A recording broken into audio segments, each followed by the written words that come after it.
안녕하십니까. 할 수 있다 역학과 에너지. 이번 시간에는 케플러 법칙에 대해서 알아보도록 하겠습니다. 케플러 법칙은 천체 운동을 설명하는 이제 현대적인 모형이었고, 케플러 법칙이 나오기 위해서는 이제 티코 브라헤라는 이제 케플러의 스승이 관측한 이제 데이터를 케플러에게 전부 다 주고, 케플러는 그것을 받아가지고 평생 계산을 통해 가지고 이 법칙을 이제 증명해냈습니다. 그래서 케플러 법칙은 세 가지가 있습니다. 먼저 케플러 제1법칙은 별명이 타원 궤도의 법칙이라고 합니다.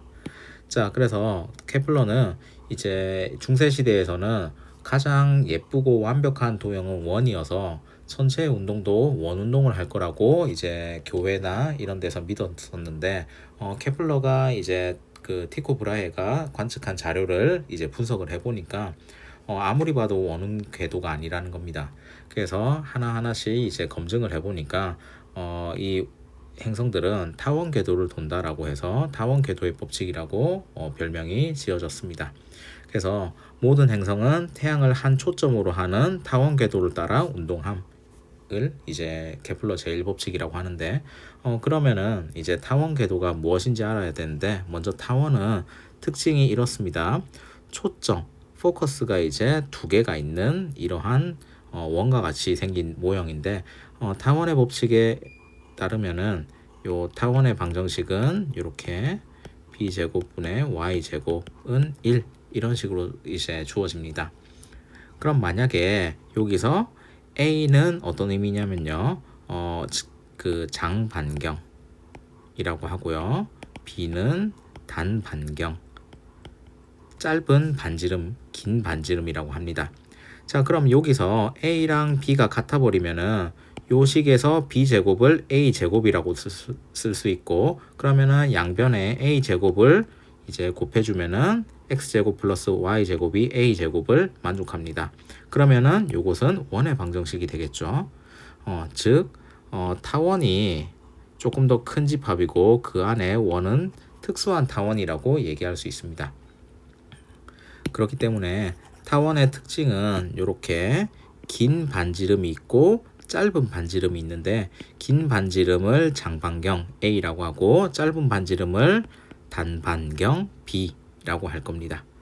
자, 그리고 지금 여기 보시면 이제 그 타원 궤도에서는 타원에서는 초점이 두 개가 생기는데, 만약에 얘가 원처럼 이제 좀 찌그러져 있는데 요 양쪽을 이렇게 톡톡톡 치면은 요 길이가 짧아지면서 요 초점도 마찬가지로 이렇게 이동할 겁니다.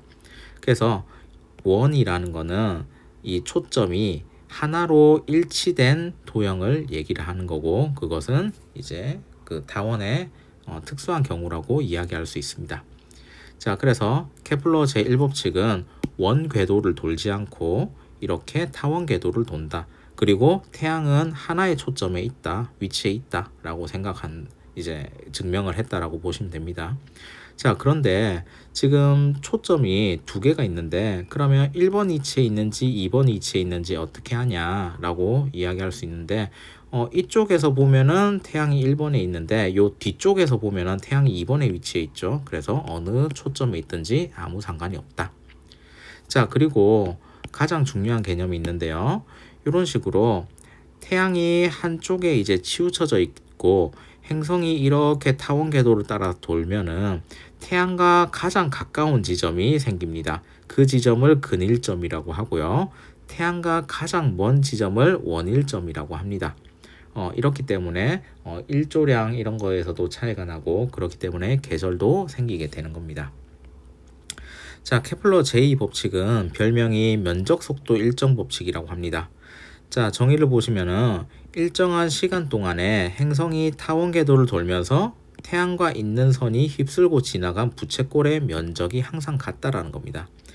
자, 행성이 여기에 있다라고 치고 태양과 이렇게 선을 연결하면은 요 선이 이제 행성이 움직임에 따라서 이런 식으로 요 면적을 이렇게 만들어 갈 겁니다.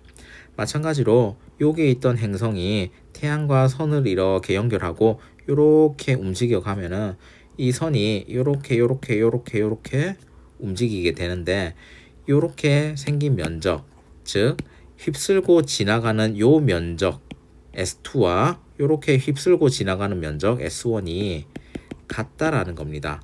언제? 일정한 시간, 즉 동일 시간 동안에 이동한 면적, 즉 만든 부채꼴의 면적이 같다라는 겁니다. 자, 그러면 어떤 특징이 있냐면요. 자, S1과 S2가 면적이 같습니다. 자, 그리고 S1과 S2를 이동하는데, 즉 여기서부터 요렇게까지 이동하는 걸린 시간, 여기서부터 이렇게 움직이는 시간이 같다라는 겁니다. 자, 근데 S2는 요 태양과 행성 사이의 거리가 짧기 때문에 요렇게 작은 부채꼴이 만들어집니다. 그렇기 때문에 요 부채꼴이 S1과 같이 반지름이 큰 부채꼴과 같은 면적을 이제 만들려고 하면은 요런 식으로 여기서부터 이까지 바쁘게 움직여서 커다란 면적을 만들어야 됩니다. 근데 거기에 반해서 여기 있는 S1은 이렇게 반지름의 길이가 길기 때문에 천천히 움직여도 S1과 S2 동일한 면적을 만들 수 있습니다. 즉 케플러 제2법칙은 행성의 위치에 따라서 공전 속도가 다 전부 다 다르다라는 겁니다. 자, 그렇기 때문에 태양과 가까이 있는 점, 근일점 부근에서는 속도가 가장 빠르고요. 태양과 멀리 있는 원일점 부분에서는 속도가 느리다는 겁니다. 즉 여기서는 V2보다 V1이 훨씬 더 빠르다라는 걸 알 수 있습니다. 즉 만약에 궤도가 원운동이었으면은 등속 원운동을 해서 일정한 속도로 이렇게 뱅글뱅글 돌 건데, 케플러 법칙은 요 이제 면적 속도 일정 법칙에 의해 가지고 S1과 S2가 동일 면적을 만들어야 되기 때문에 S2 쪽에서는 훨씬 더 빠른 속도로 가야 동일한 면적을 만들어낼 수가 있다라는 겁니다. 그래서 요런 관계식이 성립합니다. 여기 태양에서부터 요 가장 가까운 점까지의 거리를 예를 들어서 R1이라고 하고요. 그 다음에 태양에서부터 행성이 가장 먼 거리를 R2라고 하면은, 자, 근일점에서의 속도를 V1, 원일점에서의 속도를 V2라고 하면은 R1과 V1은 R2, V2 이러한 관계식이 만족됩니다. 언제만 가능하냐면요. 근일점일 때, 그 다음에 요 녀석이 원일점일 때만 가능하다라는 겁니다. 다른 데서는 적용되지가 않습니다. 자, 그렇기 때문에 케플러 제2법칙은 공전 속도가 다르다라는 걸 알 수가 있습니다. 그리고 혹시나 추가로 더 알고 싶은 학생은 각운동량 보존 때문에 이러한 케플러 제2법칙이 이제 성립한다라는 거 찾아보시면 좋을 것 같습니다. 자, 다음으로는 케플러 제3법칙이고 조화의 법칙입니다. 케플러 1법칙과 2법칙은 동시에 이제 발표를 했고, 케플러 3법칙은 이 1법칙과 2법칙을 발표한 지 10년이 지난 뒤에 발표가 됐습니다. 즉 이제 골방에 틀어박혀 가지고 계산만 10년 동안 했다라는 이야기입니다. 자, 조화의 법칙은 뭐냐면요. 행성의 공전 주기랑 장 반경이 특정한 관계를 이제 만족한다라는 겁니다. 어떻게 되냐면요. 그 행성의 공전 주기의 제곱이 장반경의 세제곱에 비례한다라는 이런 법칙입니다. 그래서 지금 보시면은 A의 세제곱, 즉 장반경의 요 길이의 세제곱이 주기의 제곱에 이런 식으로 비례해서 나타난다라는 사실을 알 수가 있습니다. 자, 그래서 지금 제곱하고 세제곱하고 이런 계산을 천문학적으로 큰 숫자를 대상으로 했기 때문에 이거를 계산하고 검산하고 하는데 10년의 시간이 걸렸다라는 겁니다. 자, 그러면은 케플러 제3법칙은 뜬금없이 나온 법칙이냐? 그렇지 않습니다. 케플러 제3법칙을 이제 간단하게 유도하는 방법을 보실 건데, 다음 시간에 배울 만류인력을 이용하면 간단합니다. 자, 이거는 뉴턴 아저씨가 자기가 만든 만류인력 법칙이 진짜 잘 작동을 하는지 이걸 대상으로 해가지고 테스트를 해봤다라고 볼 수 있습니다. 자, 지금 이제 케플러 제1법칙에 의해 가지고 이렇게 타원 운동을 한다라고 지금 알고 있는데, 그 원이 얼마나 찌그러졌는지를 나타내는 개념이 이심률이라는 개념이 있습니다. 근데 이 이심률이 크지 않기 때문에 타원 궤도라고 하더라도 태양계 주변에 있는 이 행성들은 거의 원운동을 한다라고 볼 수 있습니다. 그래서 뉴턴 아저씨는 행성들이 원운동을 한다 가정하고 이 법칙을 유도해냈습니다. 자, 그러면은 원운동이기 때문에 구심력이 이제 작용을 해야 될 거고요. 근데 그 구심력은 태양과 행성 사이에 이렇게 힘이 작용한다. 즉 만륜력이 제공을 할 겁니다. 자, 그래서 컨셉이 어떻게 되냐면요.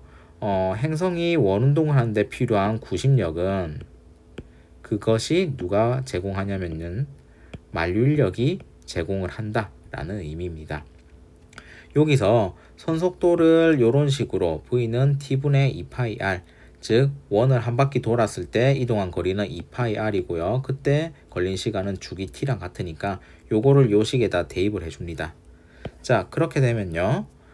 여기에 나와 있는 V 대신에 이런 식으로 계산이 될 겁니다. 그래서 요 식을 보시면은 T제곱이 있고 여기에 보시면 R이 하나 사라지고 여기에 한 번 더 곱해지니까 R 세제곱이 있고 나머지 것들은 싹 다 상수로 취급할 수 있겠죠.